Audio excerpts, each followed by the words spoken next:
حركة سواء اللاعب أحمد حسن علي رحيم ولو موجود طبعا.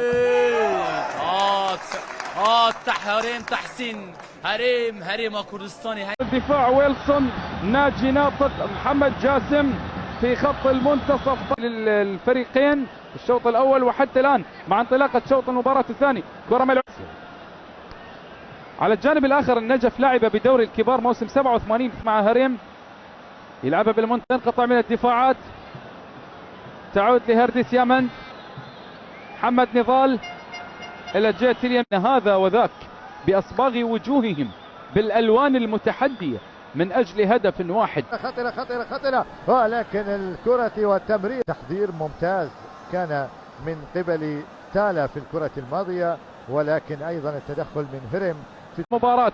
لا زال التعادل هو سيد الموقف، 1-1، لا جديد على مستوى النتيجه ولا قديم يعاد على مستوى الاداء. كرة ملعوبة لمصلحة فريق أربيل، أكام يقاتل، يتوغل، حلوا، انقطعت القراءة من الدفاعات، كانت حاضرة وجاءت زمام الأمور، الاستحواذ على الكرة.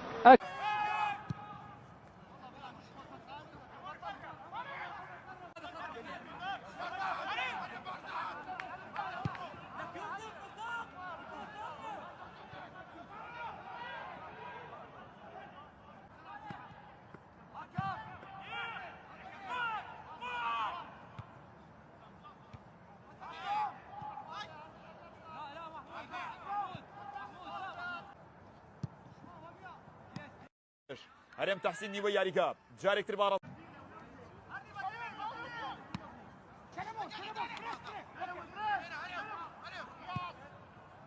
محمد سلمان شاو رشيدكي فاول وليداني فاول بو ياري سنان لا